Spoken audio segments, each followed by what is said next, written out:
to you. Morning air of the Rocky Mountains.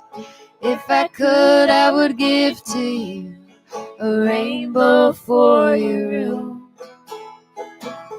You could turn your rainbow on when you're glad or when you're sad. You could turn your rainbow on anytime you choose, anytime you choose.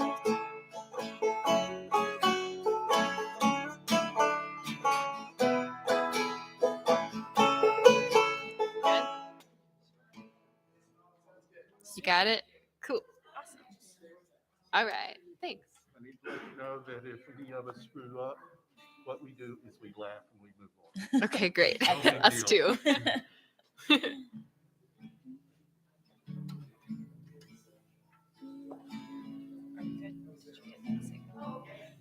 Yeah. Okay. It's just.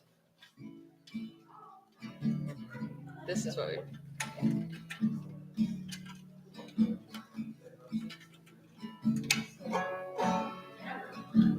Oh wait, it's just G and T. Yeah. Okay.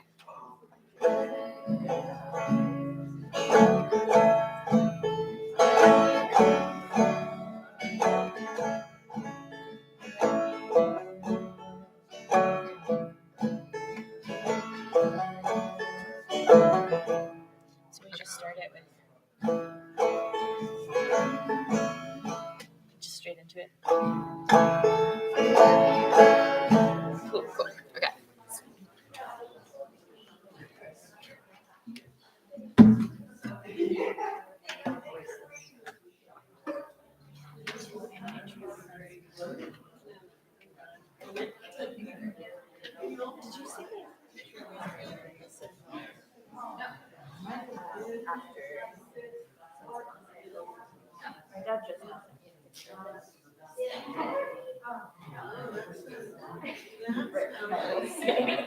You look tired.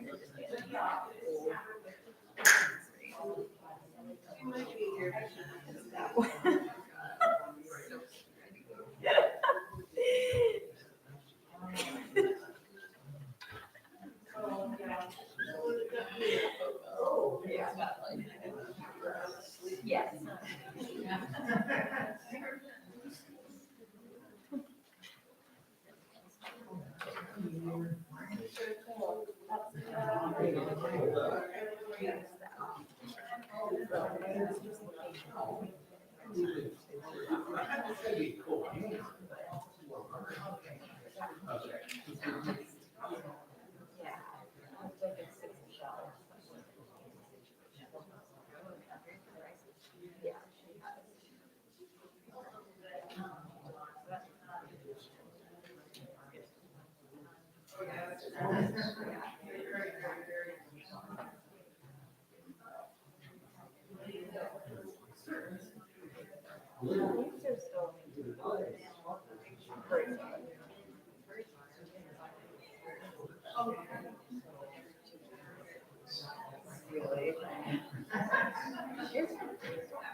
So you're not using schools at all?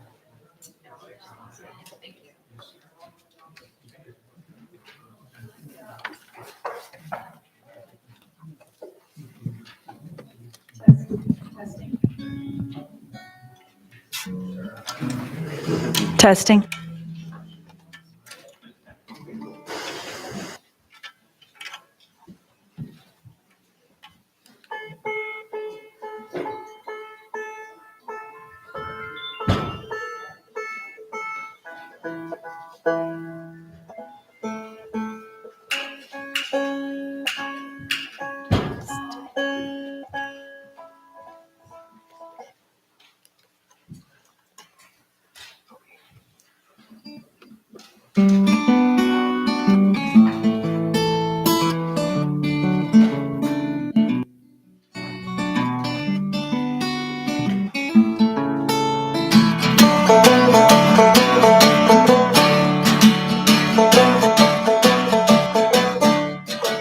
She left Tennessee like a thief on the run, hauling her bleeding heart across the country like a loaded gun. Oh, Louise, are you the same kind of trouble as me? Can I hold your hand out on the road?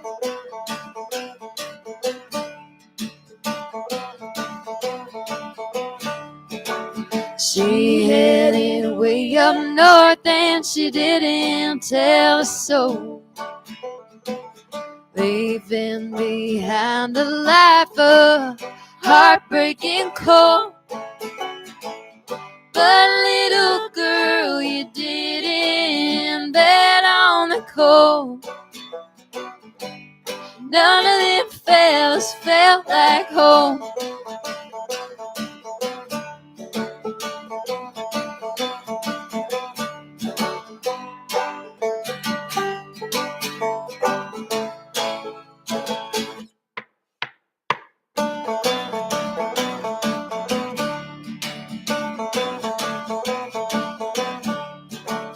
Rolling cigarettes and whiskey on the rocks. And when she starts to sing, it's like an old country jukebox. It's a big old world, oh, but we'll work with what we've got. Ride or die, ready or not.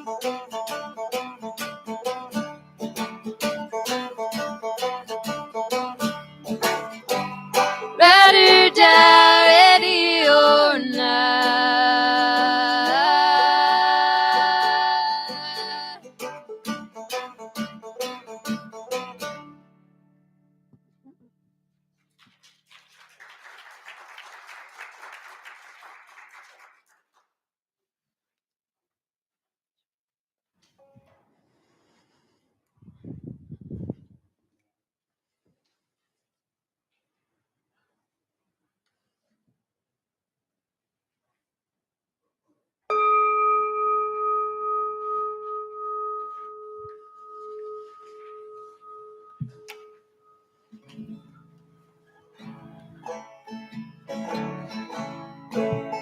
Whoever you are, we welcome you. Wherever you come from, we welcome you.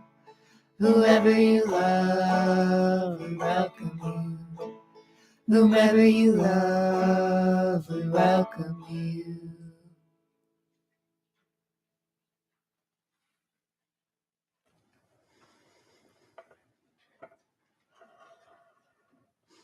Good morning, everyone.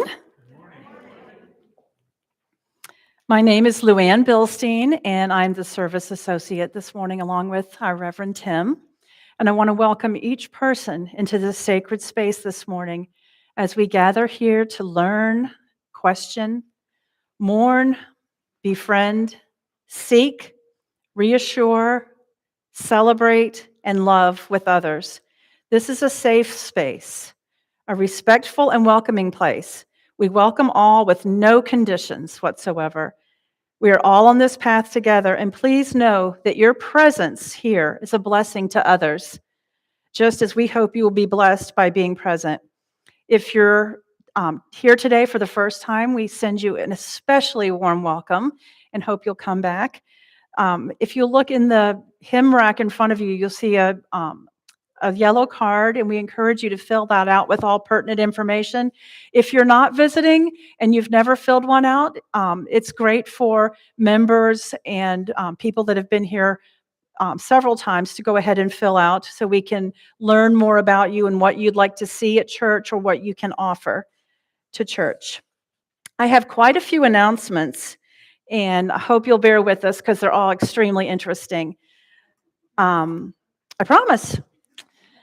Most of you know that we're between music directors, and until we find a church musician to join our staff, we'll be having recorded music some Sundays and guest musicians when we can arrange it. Today, we have the special joy of welcoming the Montvales, who you have already enjoyed, Sally Bice and Molly Rokelson, currently of Cincinnati, but with roots in Tennessee Valley Unitarian Universalist Church of Knoxville, Tennessee. I have family in Knoxville, too. David Strickler recommended their raucous and reverent qualities to us, so we thank him for introducing the Montvales to us. If you know church musicians who might be interested in possibilities for our music director, please make them aware that we're searching. If you'd like to use an assisted listening device to help with hearing our public address system during services, we are now on the radio. But it's just a little signal, so it reaches here in the building. It's broadcasted on FM 90.7, and we have a couple of small radios with headphones available to you.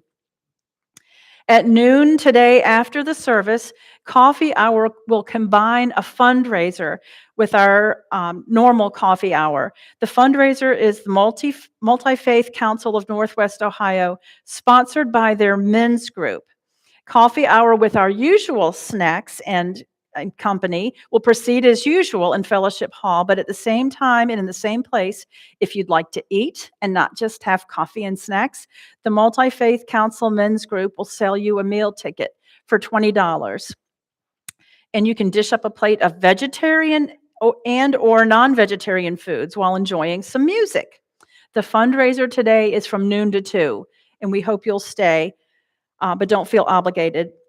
Also today, and continuing through Wednesday the 12th, we are providing our church grounds and facilities, teaming with the Greater New Psalmist Church next door, to host Leonard Peltier's Walk to Justice. It's a group that's making a prayerful walk from Minneapolis to Washington, D.C., to plead for the release of Leonard Peltier. He's a Native American elder who's been incarcerated in the federal prison system for 46 years. We have a sign-up genius if you'd like to help host by forming a group and making them a meal, inviting them to your home, bringing in food, whatever you might like to offer, breakfast, lunch, or dinner on tomorrow and Tuesday, or maybe even taking a couple of people to your home and offering a wonderful hot shower for them and laundry facilities, or helping them to secure transportation to a laundromat. Remember, they've been walking from Minneapolis, and they're going to Washington, D.C., and they will be having rallies along the way, a very peaceful and prayerful spiritual walk. They're near the halfway point here in Toledo, and it's a good time for them to take some days of rest. Of special note, tomorrow is Indigenous Peoples Day, and they'll obviously be here for that. They will have an event, I believe, downtown Toledo on Tuesday. We will have more details coming soon. You might want to know that Leonard Peltier was convicted in 1977, a controversial trial. He was convicted to 2 life terms to be served consecutively for aiding and abetting murder related to the deaths of 2 FBI agents in 1975. It was a shooting at the Pine Ridge Indian Reservation in South Dakota. There have been allegations of false statements, witness coercion, statements from the government that were said to be false from the time of Peltier's extradition from Canada. And continuing through the trial, witnesses have recanted their testimony. Peltier, who is now 78, does have some health challenges as he's closing in on 50 years in prison. He's been eligible for parole for almost 30 years. And prominent US and world leaders such as Mother Teresa, the Dalai Lama, Amnesty International have all called for his clemency. The Walkers hope that his release will happen during President Biden's term in office. On to the next subject, and thanks for listening. This coming Sunday, our UU Film Club will meet at the home of David and Judy Murray to watch the 1998 film Practical Magic, kind of along with the October theme. It's not a horror movie. It's about independent women. A light lunch will be served. For more information, including the address or to RSVP, please contact Dave or Judy Murray. Together Women Rise is a group that will meet in Fellowship Hall a week from Monday. They are a group giving circle. They'll meet Monday, October 17th at 6 p.m. And this month's featured organization is Youth Empowerment in Honduras, and the funded project is Girls Leading Change. And for more info on this, please contact Susan Spiegel.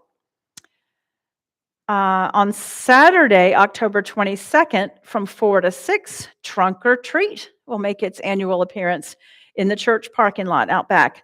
You can put on a costume, decorate your vehicle, and give candy treats away that you bring. This is for everyone, not just church folks. So if you've got relatives or neighbors that you think would enjoy, please bring them. And Lauren Getz and Thatcher are handling that, so please see them for more info.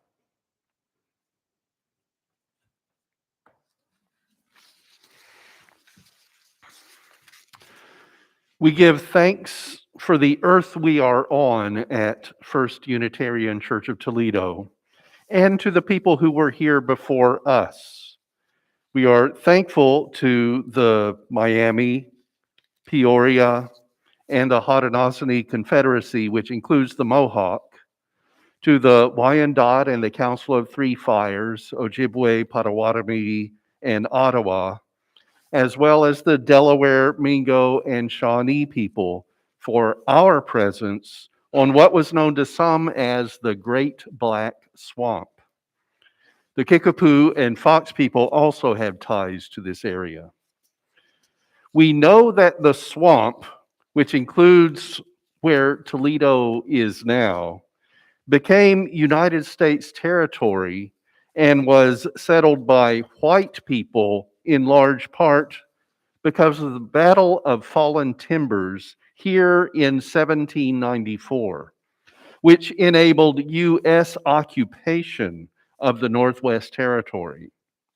A year after that battle, Native Americans were sent to live here as part of a treaty with the young United States when the U.S. wanted to take better land where the Native Americans had lived. In 1794, there were not 5,000 people in what would become Ohio. But 25 years later, there were about 500,000, and the U.S. had taken over the Great Black Swamp and exiled the Native Americans, sending them west. So, unwanted land that was said to be too wet to support good community or farming, the Great Black Swamp, was developed and became our home. We are grateful that now Greater Toledo is a compassionate region where people of multiple backgrounds and origins live largely in harmony today. And among the points for meditation and focus today, we keep on our minds, in our hearts, and with our spirits the people and places recovering from Hurricane Ian, especially those in Cuba, Florida, and the Carolinas, and the people of Puerto Rico after the devastation of Hurricane Fiona. We also hold closely the Russian invasion of Ukraine. We side with the Ukrainians who must fight for their home. And we feel for the Russians wronged by their own government in this attempt at conquest of a neighbor. Indigenous Peoples Day, which some still refer to as Columbus Day, although he did not discover a new land, but rather encountered indigenous people who had lived on this continent for many years and had formed communities, governments, societies prior to Europeans arriving here, and had their own religious ways. The so called holiday is tomorrow, and we must think of the concepts of civilization we learned and be open now to understanding that. For almost all of us, our heritage is not this land. Nearly all of us come from the immigrant experience. Some voluntary, others taken from their homes by force and brought here to be enslaved workers. Celebrate the day, but also know that it is not joyful to all. In our own lives and those of friends and family, there are health, relations, financial, and other challenges, including celebrating new lives and mourning deaths. One reason we join in religious gatherings is to realize these common links. May we have compassion for all.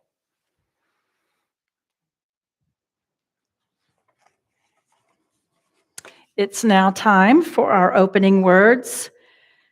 This is We Travel This Road Together by Tess Baumgardner.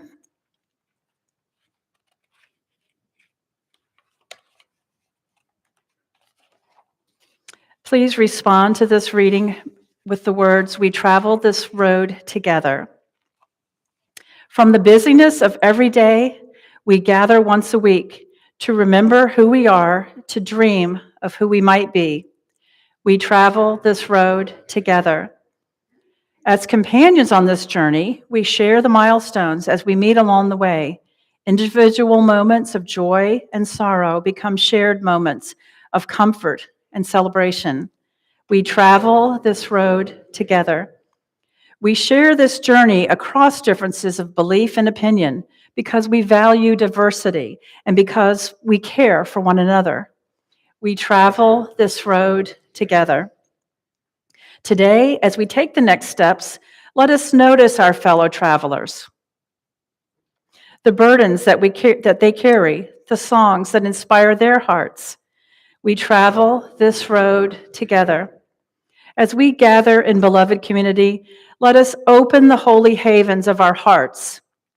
Let us share the sacred spaces of our souls, for we are pilgrims who share a common path. We travel this road together. As Luann lights our chalice, these are words from Barry Fader. We kindle a flame we trust will lead us forward as we travel in unknown lands, where the question, shall I ever get there, resounds, a clear, pure note in every silence. And please join me in reciting the covenant of our congregation. Love is the doctrine of this church. The search for truth is its sacrament, and service is its prayer. This is our great covenant, to dwell together in peace, to seek the truth in love, and to help one another. Our opening hymn is number 1064 in our teal hymnal. We'll also have lyrics on the screen. And it is Blue Boat Home, and we will be led wonderfully by the Montvales.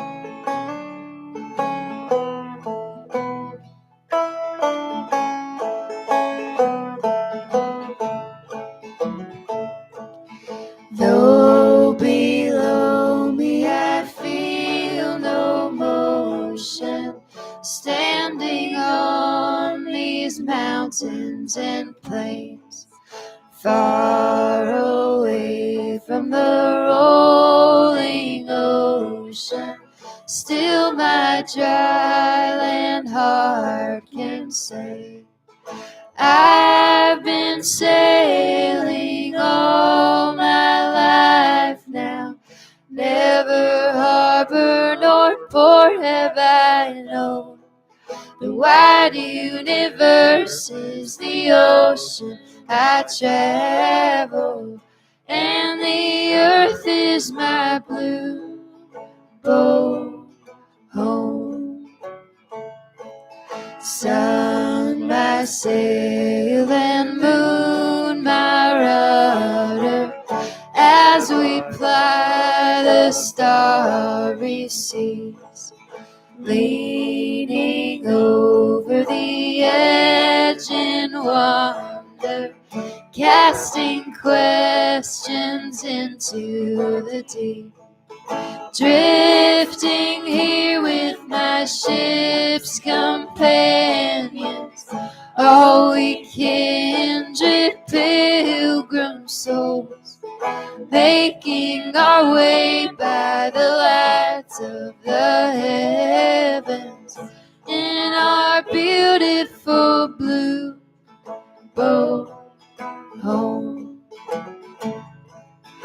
I give thanks to the waves upholding me, hail the great winds urging me on, greet the infinite sea before me, sing the sky my sailor's song. I was born upon the fathoms, never harbor nor port have I known. The wide universe is the ocean I travel, and the earth is my blue boat home.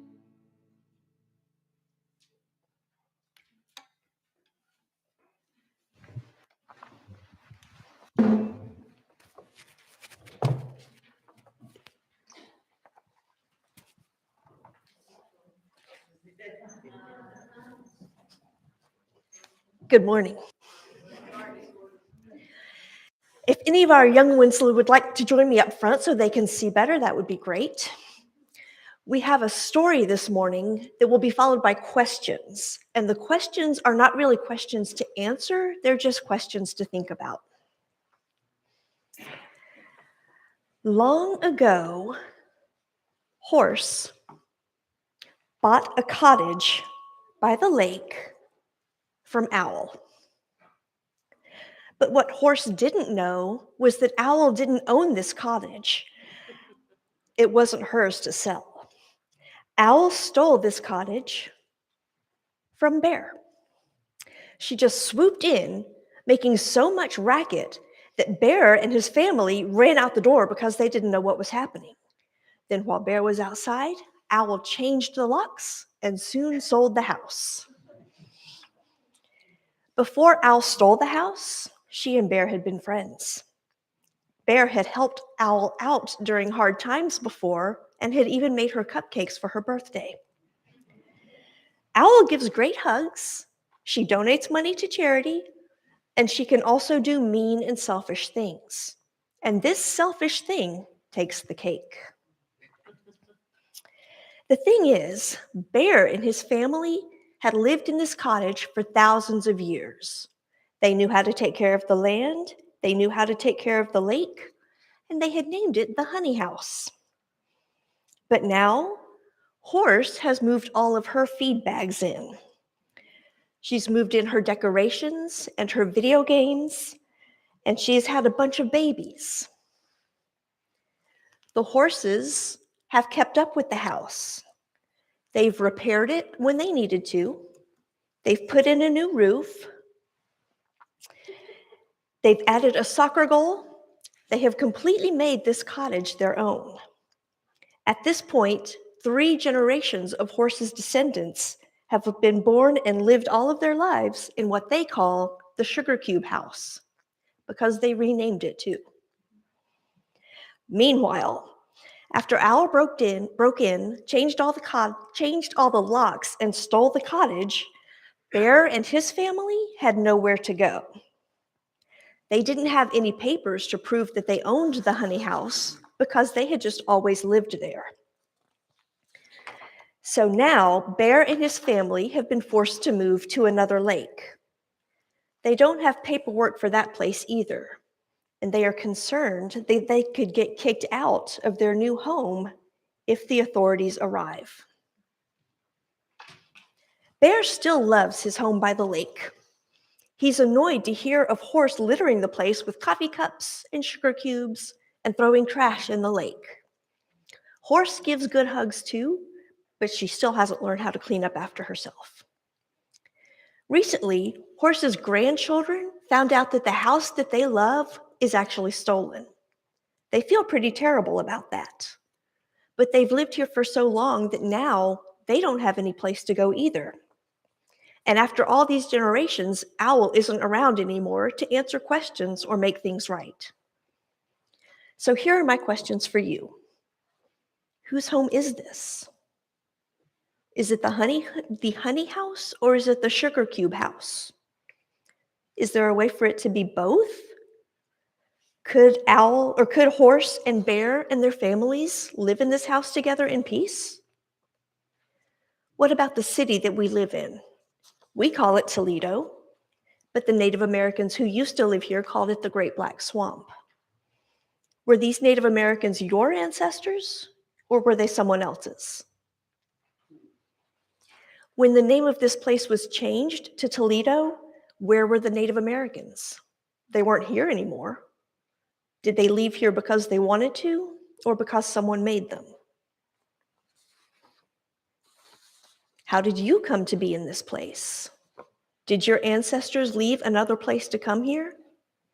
If so, did they leave because they wanted to, or because someone made them? If you were Bear and you wanted good things for Horse, and you also wanted Horse to help make things right, what would you want Horse to do?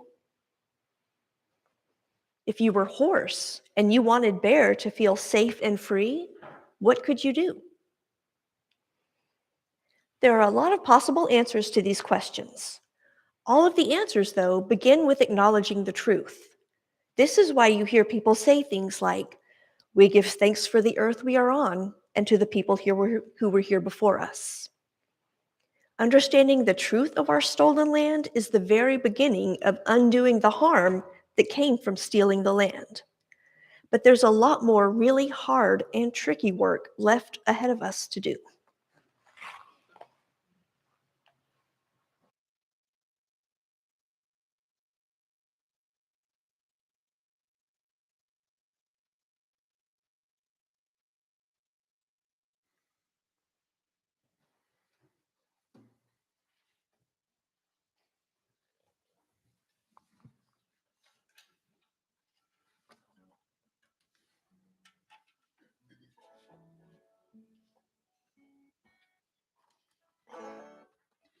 I turned off the cowboy music half a mile ago.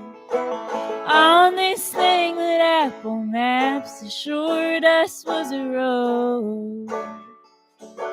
And I don't know how far it goes, or if we're gonna make it I told you this is my first rodeo, and I don't think there's anybody to call this time. So much for good advice, and this whole thing feels so star-crossed, 'cause I ain't ever been so lost in my life. But if you say the word, I'll try.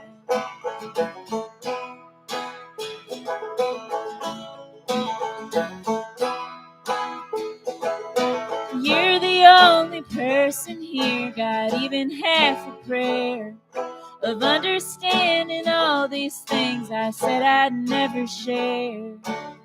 Is that a foreign tongue?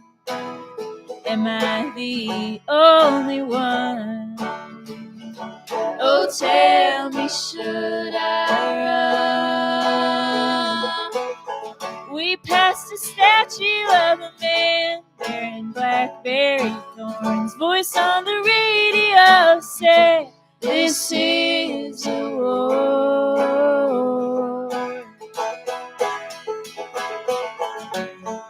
And I don't think there's anybody to call this time.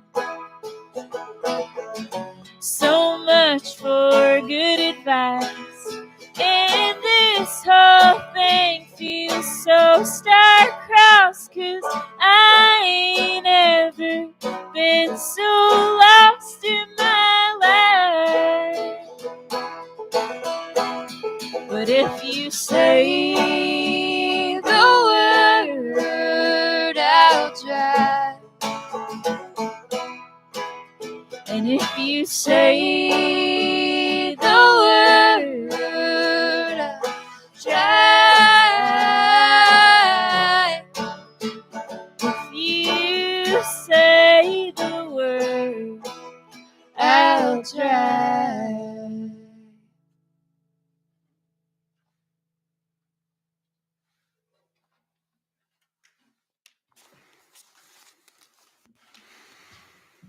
Please join me, be present for our time of meditation, contemplation, and prayer. This is Communion Circle by Mark L. Bellatini. The earth, one planet, round, global, so that when you trace its shape with your finger, you end up where you started. It's one, it's whole. All the dotted lines we draw on our maps of this globe are just that, dotted lines. They smear easily. Oceans can be crossed. Even the desert can be crossed. The grain that grows on one side of the border tastes just as good as the grain on the other side.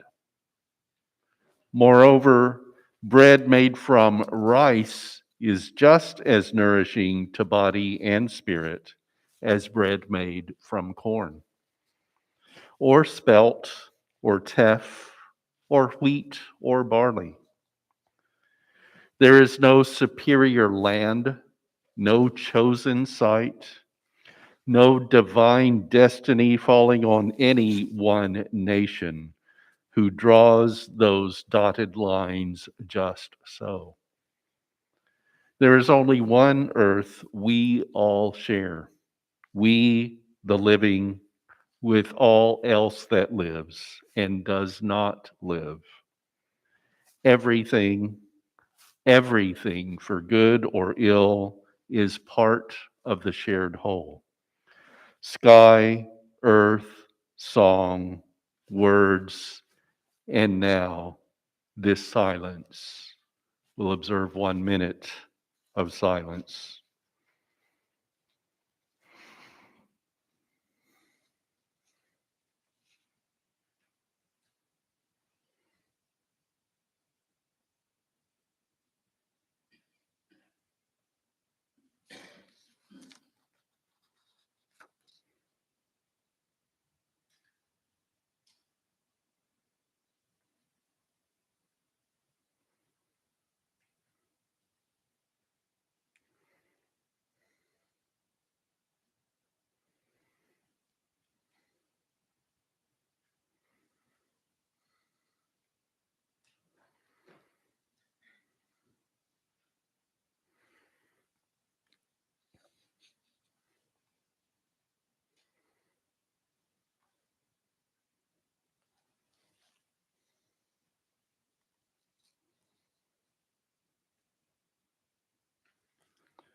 Amen. Let's sing Spirit of Life.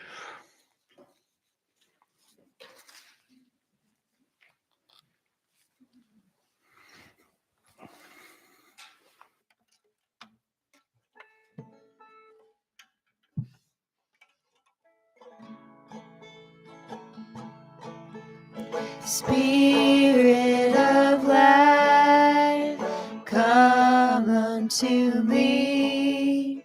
Sing in my heart all the stirrings of compassion. Blow in the wind, rise in the sea, move in the hand, giving life the shape of justice. Roots hold me close, wings set me free. Spirit of life, come to me, come to me.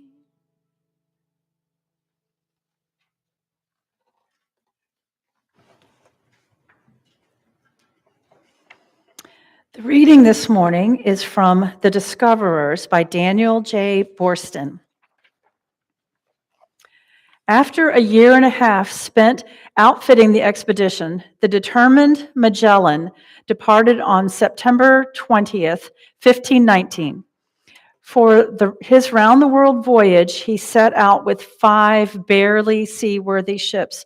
They were heavily armed and well supplied with trading goods.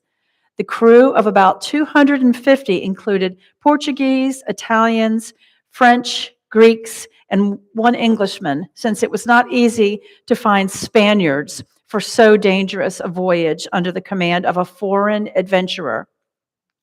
On the beach of the tiny island of Mactan in the Philippines, on April 27, 1521, Magellan was repeatedly wounded by the poison arrows, spear thrusts, and scimitar cuts of Mactan tribal warriors. He fell face down in the sand. In a sense, Magellan did complete his circumnavigation, for on his earlier voyages for the Portuguese, in coming around Africa to those islands, he had probably already been further east than Cebu. The expedition was not abandoned. The semi-seaworthy Victoria, under Juan Sebastian del Cano, took the western route around the Cape of Good Hope. On September 8th, 1522, only 12 days less than 3 years from the day of their departure, a feeble remnant of the original 250, 18 shipworn men arrived at Seville. The next day, to fulfill their penitential vows, all 18 walked barefoot, wearing only their shirts, each carrying a lighted candle, the mile from the waterfront to the cathedral shrine of Santa Maria del Antigua.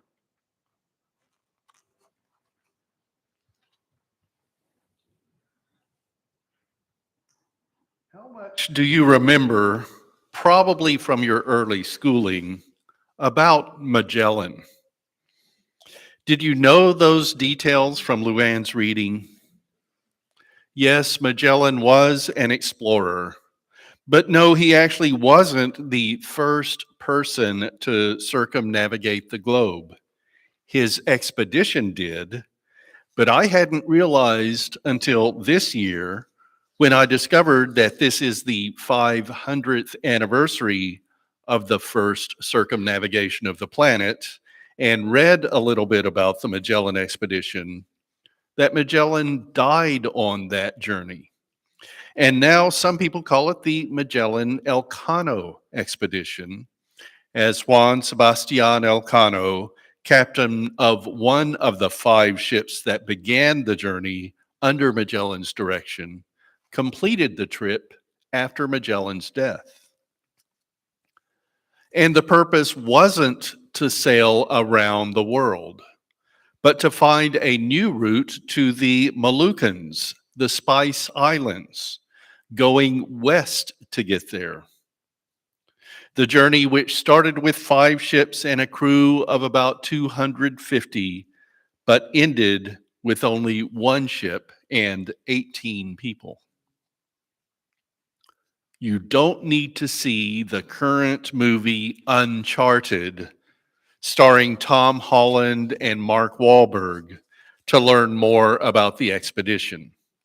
The premise there is, what if these characters found Magellan's lost ships and took all the gold?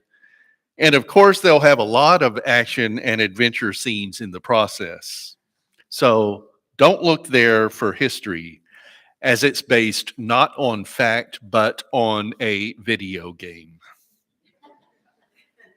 You can go to Wikipedia, my favorite reference source, though not always reliable for scholarly purposes, and read about the Magellan Elcano expedition.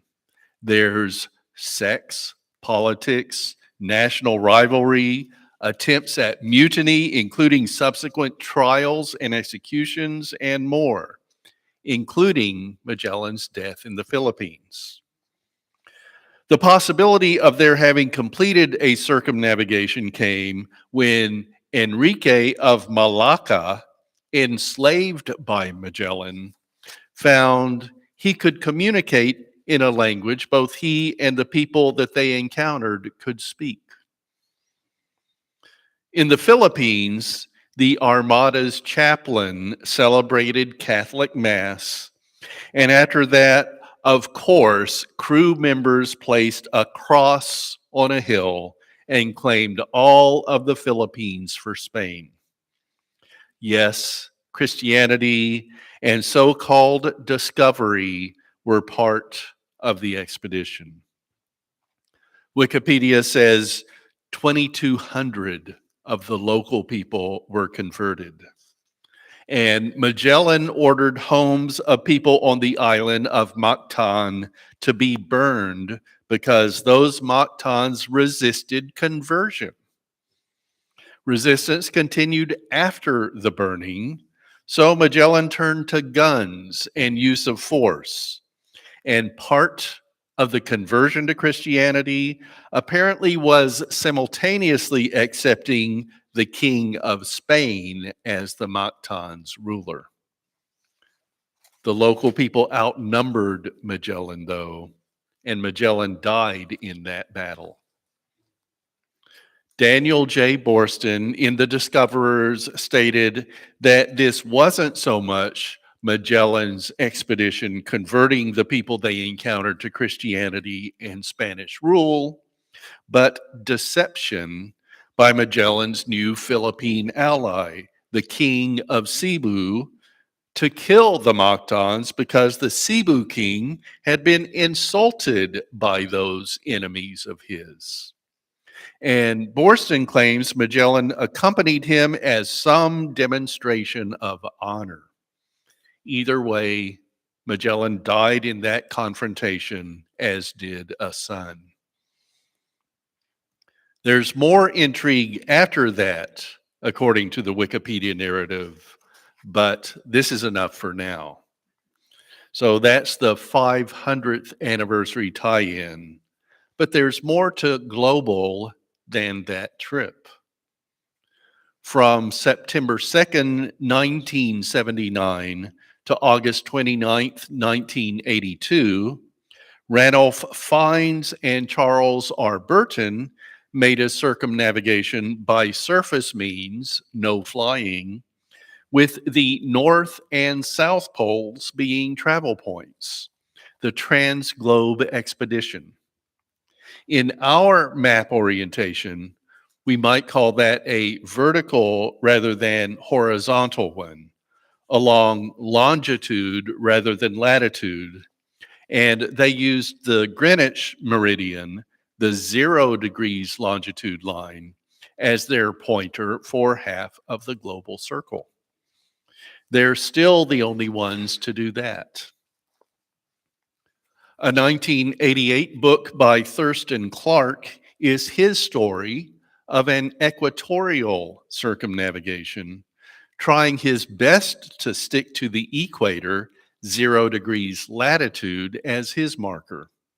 Clark noted, since the Earth is an imperfect sphere, rotating about the poles and bulging in the middle, the equator can only be exactly where it is, equidistant from the poles and perpendicular to the Earth's axis, at 24,901.55 miles, the longest circle that can be thrown around the Earth.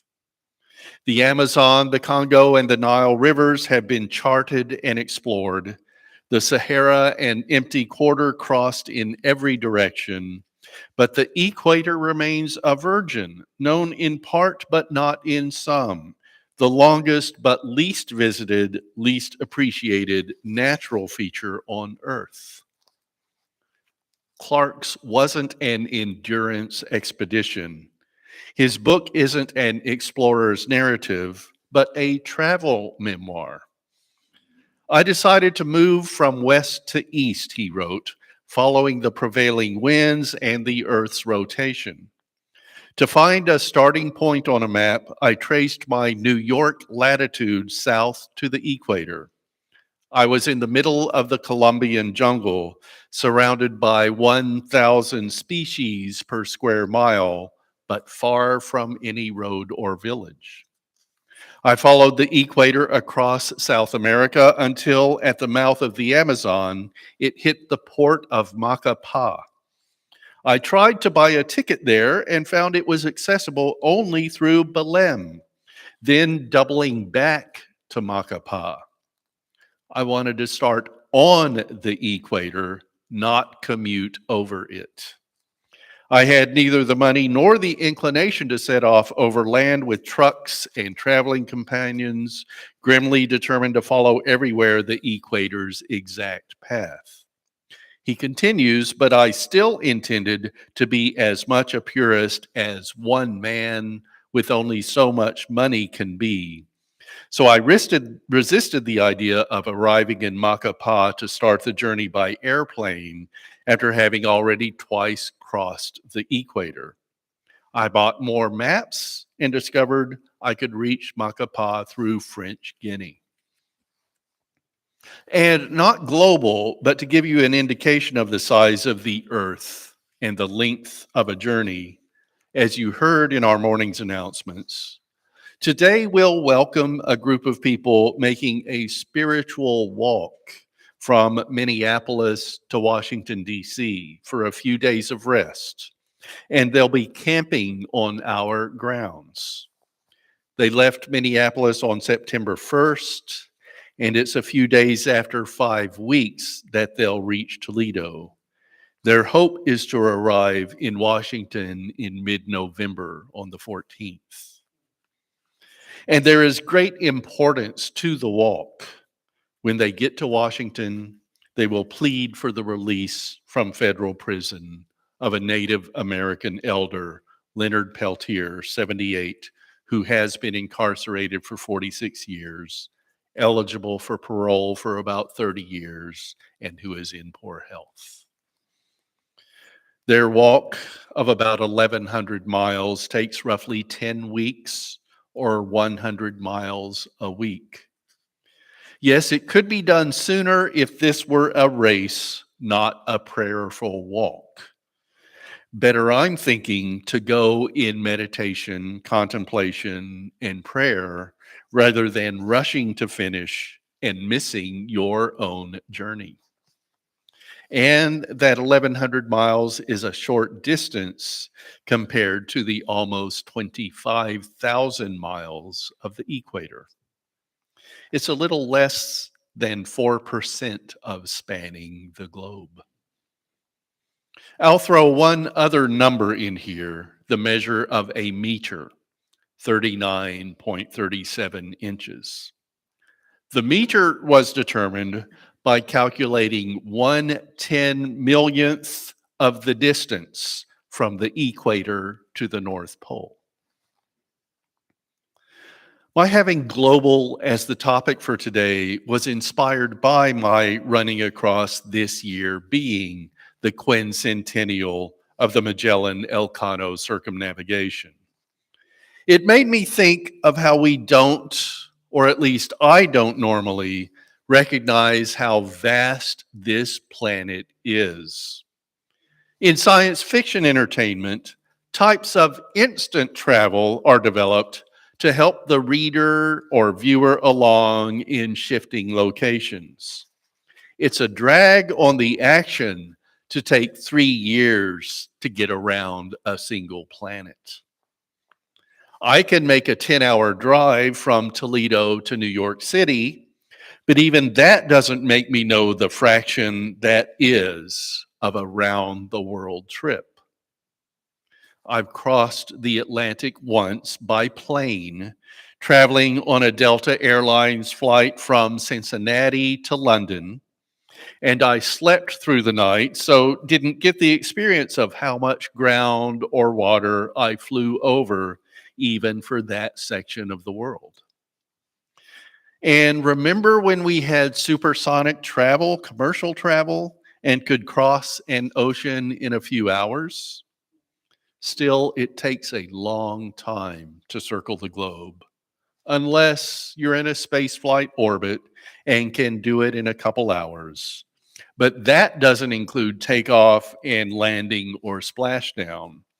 Probably more trying than a TSA inspection at an airport. Sometimes I ponder taking a round the world trip. There are commercial ways to do that. I saw that the organization Road Scholar, part of Elder Hostel, is offering one by plane for only $60,000. Then I ponder what an affordable trip would be. You wouldn't fund a sabbatical for my wife and I to have that experience, would you? I'm just being silly now. For a religious service, global brings us to respecting science and the human spirit. For much of adventure and exploration includes seeking truth and meaning. I hope responsibly. What we find may not be what initially we seek. Thurston Clark, who wrote the Equator travel memoir, put it like this: at the beginning, I had imagined the equator as a circle of monuments, the center of a shrinking green frontier, or a heavy rope connecting volcanoes, jungles, and atolls. But now I would remember it as a necklace of people, all scheming how to make the best of their one and only precious lives. The people are as important, if not more so, as the sights to see. One of our religious goals is world community. And while I try to emphasize how little each of us experiences of this planet on which we live, at the same time, our separate worlds connect, sometimes in unusual ways, don't they? Washington Post writer John Kelly, whose column is on local people and aspects of the DC area, recently wrote a few entries on travel coincidences of folks far away from home who encounter people they know, sharing examples of how it is a small world after all. We might have experienced a "how did I travel all this way to see my neighbor" encounter, one of the joys, I hope, of human interaction. One other point. The quotation on the cover of today's order of service is by the transcendentalist Henry David Thoreau. You can travel all you can, see all places, but still remember to explore thyself. Don't make your adventures ones with the goal of completing a checklist or bucket list. Let them help you to look inside, to know yourself. The globe is yours, treat it and yourself well. So be it.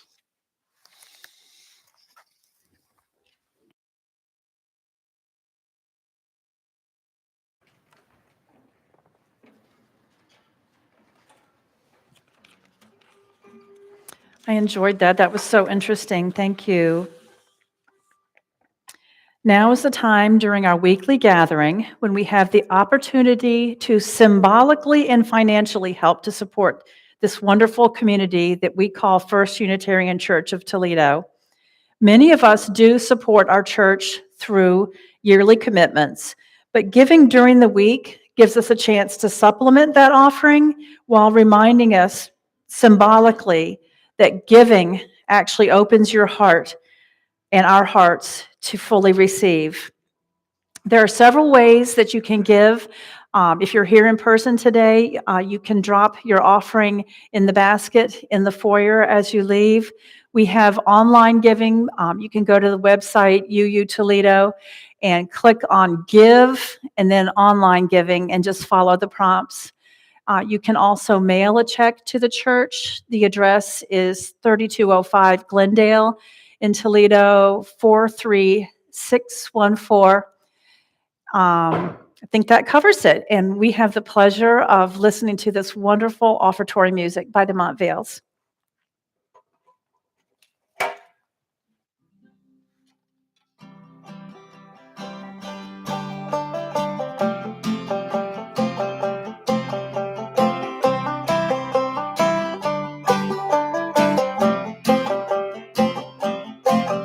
At this point, I'd go anywhere with some.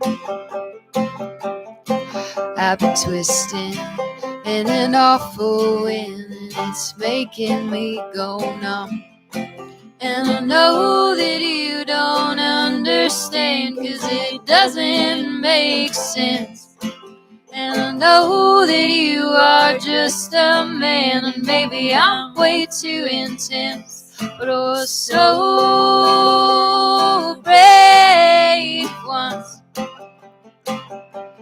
Thought I made a home for myself out of being on the run. I was so brave once.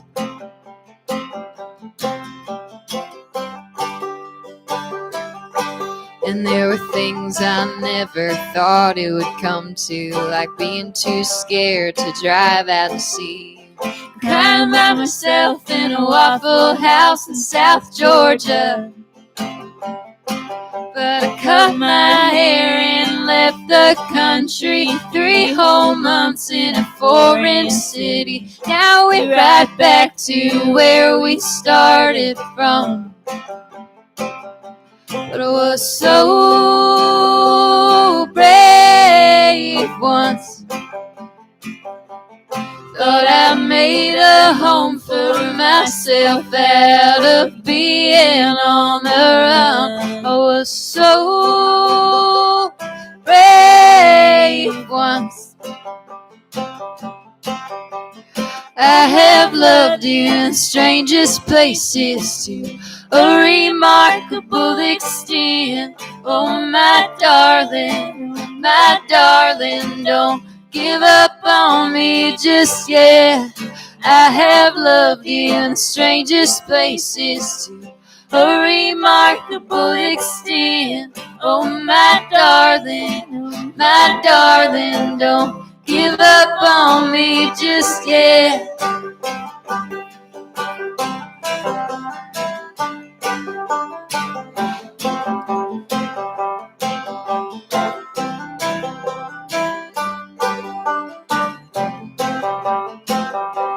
I was so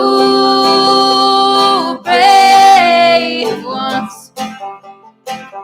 I was so brave once.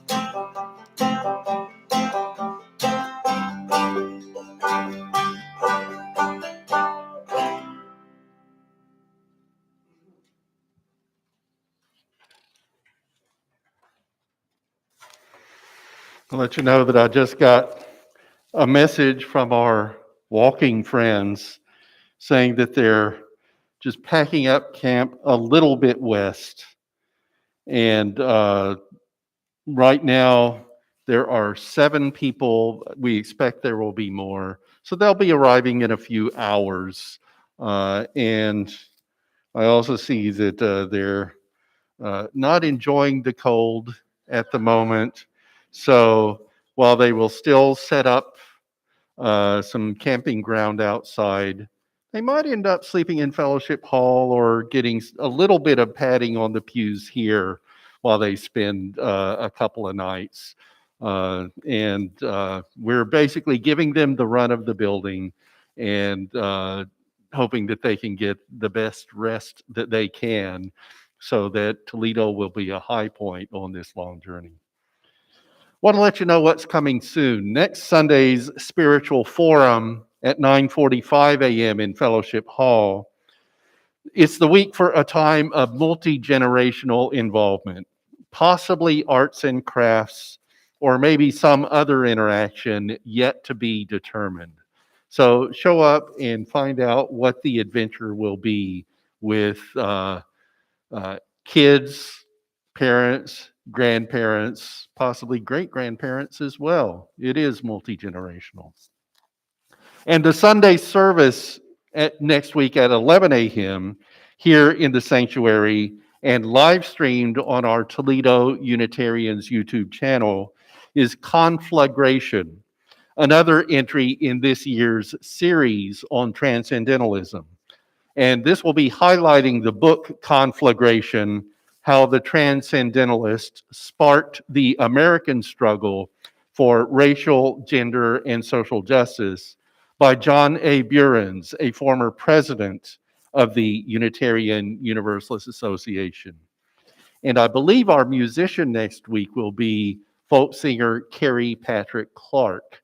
And you're invited to come and experience his offerings of music as well. That sounds wonderful. Absolutely love having live music. Today, after the service, again, remember in Fellowship Hall, just down the hall and to your left, is our coffee hour and social time. At the same time in the same place and going on until 2 o'clock is that fundraiser for the Multi-Faith Council of Northwest Ohio men's group. Feel free to have coffee hour as usual, chat with your friends, meet some new people. The coffee and snacks are provided, but if you want, you can buy that meal ticket for $20 and enjoy the lunch that the men's group has prepared, along with some piano music from Bruce Hammond. You can listen to the music even if you didn't buy the meal ticket. Just come and stay and enjoy. I do have some closing words for us now. This is a prayer for travelers by Angela Herrera. This is a prayer for all the travelers, for the ones who start out in beauty, who fall from grace, who step gingerly looking for the way back, and those who are born in the margins, who travel from one liminal space to another, crossing boundaries in search of center. This is a prayer for the ones whose births are a passing from darkness to darkness, who all their lives are drawn toward the light and keep moving, and for those whose journeys are a winding road that begins and ends in the same place. Though only when the journey is completed do they finally know where they are. You are the travelers, young and old, aching and joyful, weary and full of life, the ones who are here and the ones who are not here, the ones who are like you, and they're all like you, and the ones who are different, for in some ways, we each travel alone. This is a prayer for traveling mercies and sure-footedness, for clear vision, for bread, for your body and spirit, for water, for your safe arrival, and for everyone that you see along the way. As we send the flame from our chalice into the community, may we remember that, like this world that the fiery sun lights and warms, fire can be vast and small simultaneously.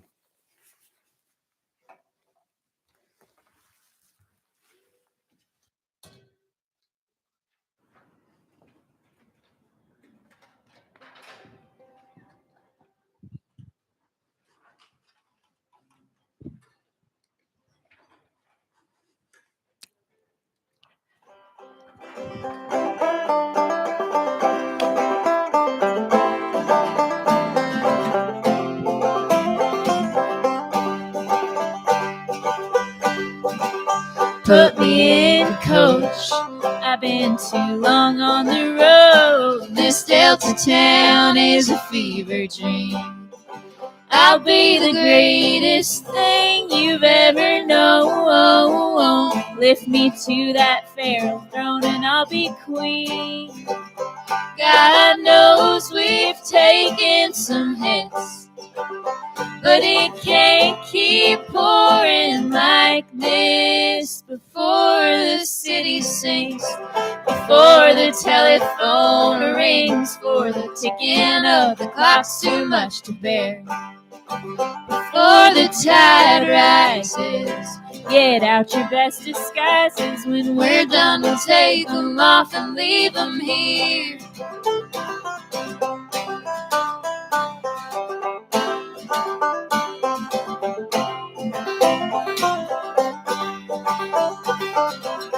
Flying down 59 South, getting in the habit of being proud.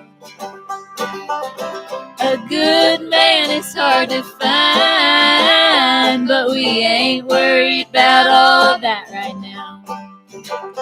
Oh, we've all got someone to miss, but it can't keep pouring like this. Before the city sinks, before the telephone rings, for the ticking of the clock's too much to bear.